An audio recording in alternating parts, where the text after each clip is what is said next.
Houston flooding 2017. How to understand all of this if you're a real estate investor. That's today's show. Let's dive in. Hey everyone, I'm Clayton Morris, longtime real estate investor. I've rehabbed and renovated thousands of homes, and today on the Investing in Real Estate show, we're going to talk about Houston. We have to, right? It's the elephant in the room. It's the question that I've been getting all over the past week about all of the flooding and the hurricane damage that has hit the Houston metro area. So, as a real estate investor, and I know many of you probably have invested in Houston, it was a really popular investing area. I personally didn't own anything in Houston. Texas did not appeal to me because of the property taxes were higher, and I could a little bit more pricey on properties there than I'm comfortable paying for. But there's a lot of people that bought properties in Houston and the Dallas area and Austin.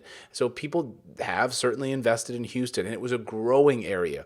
It was the sixth largest metro area, 1.6 billion square feet of leasable land space. So tons and tons and tons of commercial space and growing and growing and growing residential space. In fact, we've been hearing over the past few years, I'm sure you've been hearing it in the news reports, that wow, everyone's moving to Texas, right? Everyone's moving to Texas. It's an economy that has been growing because they have no state income tax. So businesses found it attractive, yet property taxes were higher. So as a real estate investor, it was somewhat attractive.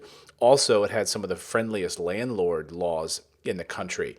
If you've watched my videos on the Morris Invest YouTube channel, you know that I've done videos on the most landlord-friendly states, and Texas was number one. Indiana was like number two.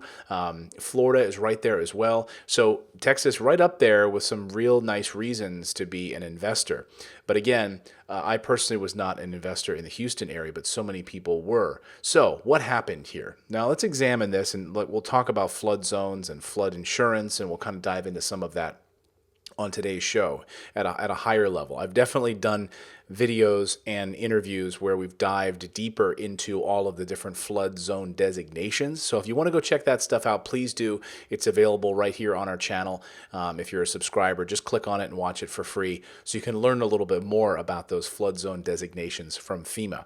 Now, I will say, I as a reporter over the years, I've covered a lot of these floods, and specifically in West Virginia, and it is absolutely devastating.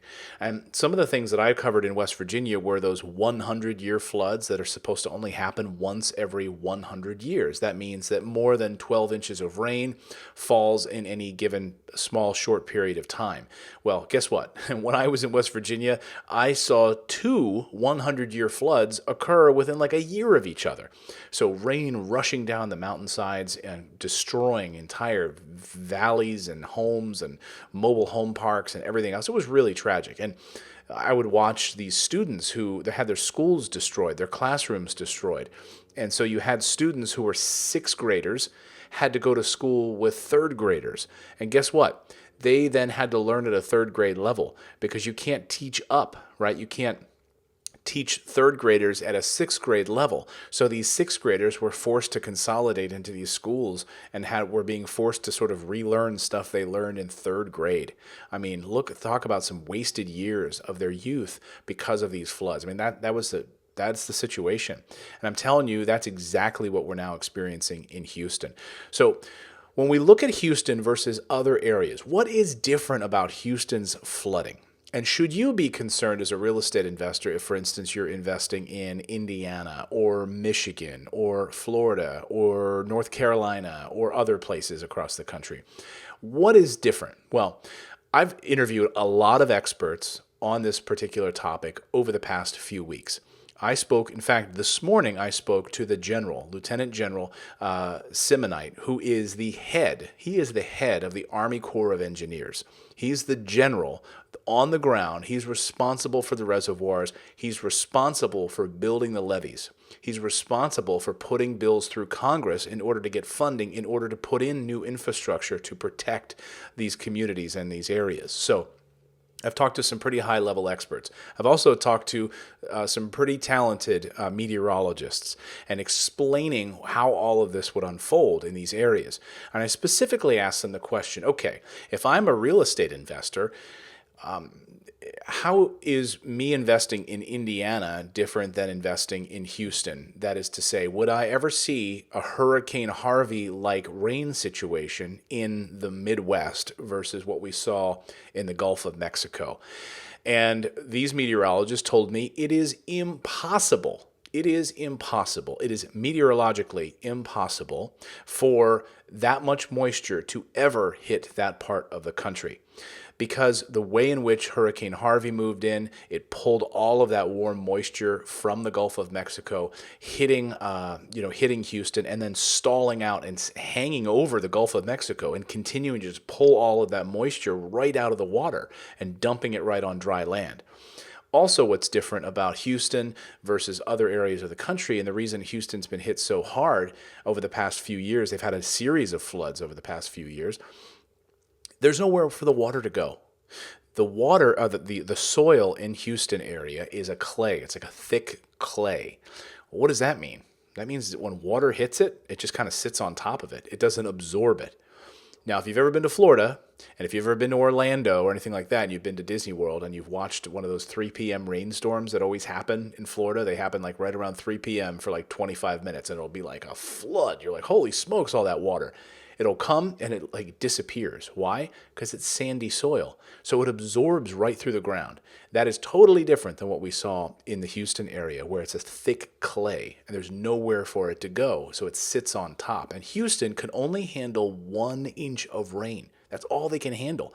Any more than 1 inch of rain in the Houston area is almost considered flooding. So imagine they got 50 inches. They had a 1,000-year storm event, the most catastrophic event in U.S. history by all accounts. And when all of this is tallied up, the billions and billions, we're talking about right now, as of this tally, about $170 billion in damage in the Houston area. And according to the New York Post this morning, 25% of all of Houston's real estate got hit by Harvey. What does that mean? That means that even if 1 inch of water came into one of these properties, that is flood damage. And the whole house is going to have to be gutted, because any bit of this water that was filled with all kinds of toxic chemicals, we're talking gasoline, petroleum, arsenic, lead, you name it, it was in this water. And one drop of it, a little bit of it, 1 inch of it hitting any particular property, that means that that property now has to be gutted. All the drywall has to be yanked out of there down to the studs because of mold forming.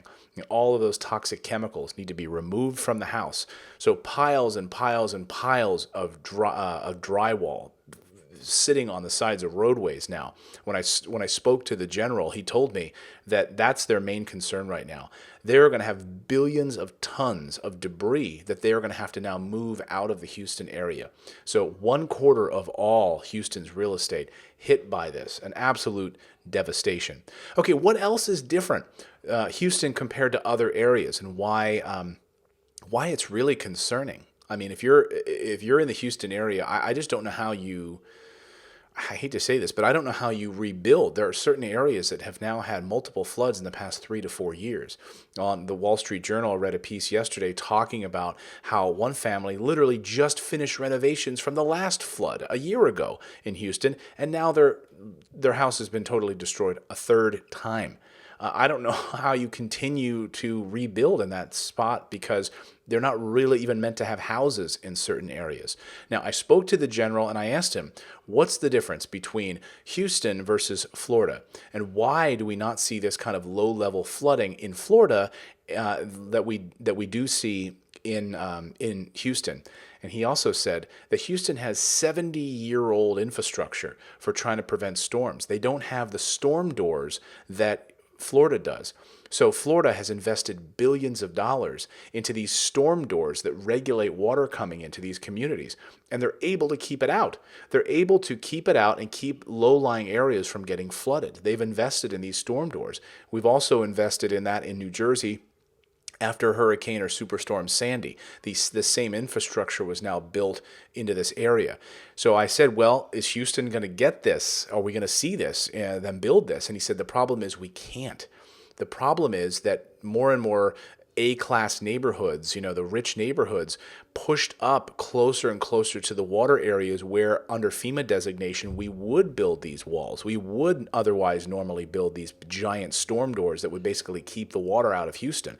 But because so many homeowners wanted these, really nice high-end homes, they built in those areas where now it literally has affected all of those other areas. So they can't build these big concrete doors. They can't build all of that infrastructure that would keep the water out of Houston, unfortunately. So Houston is totally different than some of the other areas that experience hurricanes on a regular basis. So you're saying to yourself, okay, what's different here? Well, we have the hurricanes that crisscross Florida on a regular basis, right? They come up the coast, they hit South Carolina, North Carolina. What's the difference? We don't see, if you'll notice in Florida, you just don't see the flooding. You don't see that problem. You'll have high wind, right? You'll have roofs pulling off. You'll have that kind of stuff happening. But they've got hurricane shutters and all those things are put in place. I lived in Orlando where we had 3 hurricanes crisscross, and sure, we were without power, but I didn't see hardly any flooding at all. I saw little pockets, in an underground garage where I lived, in the apartment complex where I lived. There was a little bit of water that came in, but I'm talking a massive hurricane came through, and the flooding was kind of non-existent. I lived near a golf course, and the rain just sort of dissipated and went into the sandy soil and was channeled away. That's totally different than what we've seen in Houston, where this water has no place to go, and now it's just sitting there like a contaminated, toxic soup. Really, really sad situation. So let's talk a little bit about what's going to happen now in Houston. The really troubling thing is that there was already a contractor shortage in Houston.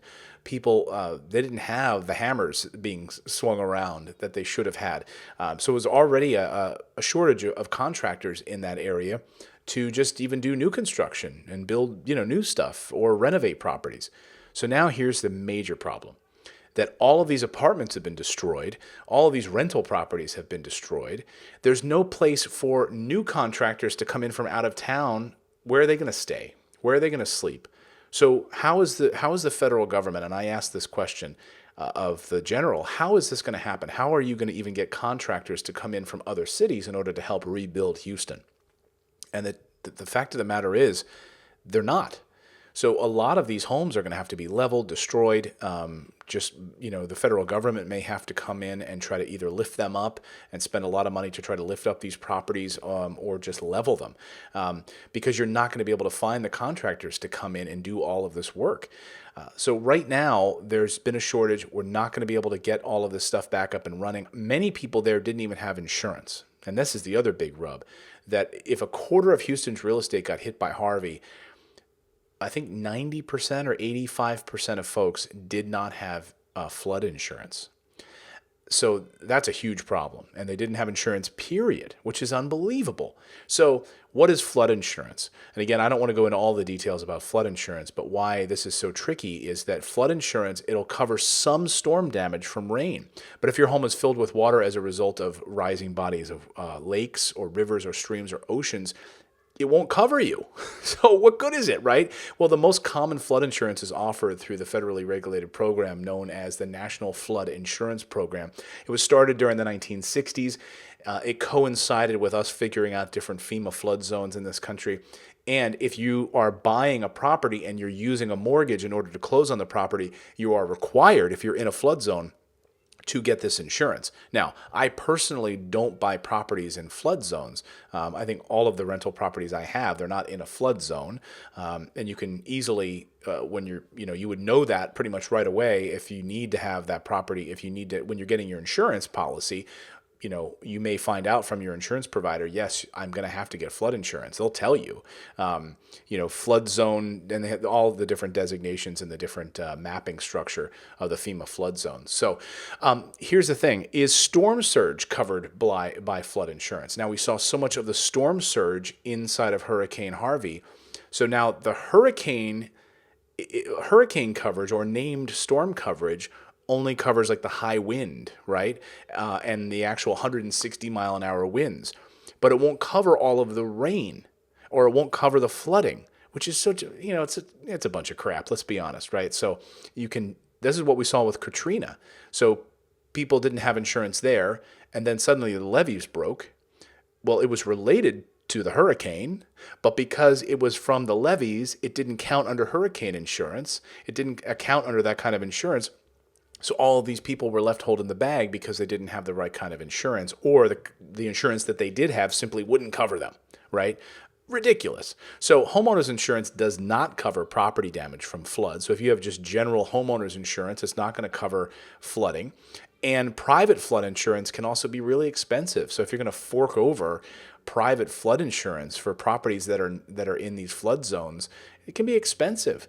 I just don't know that it makes sense. We're seeing more and more of these hurricanes. We're seeing more and more of these named storms, and it can be a problem. So, it's interesting and it's important for you to understand, hurricane insurance, because it'd be a little tricky. So, for instance, private homeowners insurance does not cover flood damage, but it should cover any damage caused by hurricane winds. Many homeowners insurance policies have deductibles for hurricane damage that are separate from the general deductible for other damages. So, for instance, our house was hit in New Jersey from Superstorm Sandy. We had a bunch of shingles ripped off the roof. We had some rain that came in. We had to get some things fixed. We had a tree that came down and smashed our back deck. We were able, under our homeowners insurance policy, we paid a little bit of extra for that deductible that covered some of that hurricane damage, that Superstorm Sandy damage. So it is important for you to understand these designations. Is it important for you to then freak out about it and start piling all kinds of extra insurance on top of what you currently have? No. So when we look at places like Indiana, where one of the reasons I love investing in places like that is that there's almost no flood zone at all in there. Because it's one of those rare cities that was sort of built on top of an area that didn't have any navigable waterways. So, you need to look at these different things. But again, when you're looking at places like Houston and you're saying to yourself, okay, I've seen now 3 of the same storms in like 4 years down there. I need to maybe rethink my investing strategy. That's a really important step for you to do. So there you go. That's a kind of a high level look at Houston and the flooding that unfolded there. Our hearts and prayers go out to all of those people, and we have definitely donated a bunch of money. If you're interested in donating money to help those individuals, check out Red Cross. They are the ones that are right there on the ground. I know, having been there looking at these floods, I've witnessed firsthand what the Red Cross has done. They do an amazing job being there on the ground. So go to redcross.org and donate some money to help these individuals out. They need food. Obviously, they need fresh water, and to try to pick up the pieces and see if we can actually help rebuild these communities there. It's a really tragic situation. So that is today's show. I wish we had better news to talk about, but this is a fact of life, trying to understand real estate investing and trying to understand where this, flood insurance and how it all plays out, specifically in the Houston area. I'd love to hear your thoughts and comments about this. Please leave them in the comments thread below. We'll be back here with another episode this week as well. And thank you so much for subscribing and becoming a part of our investing in real estate community. Now go out there, take action, and don't let storms get in the way of you building passive income and creating legacy wealth for you and your family. Much love to you all.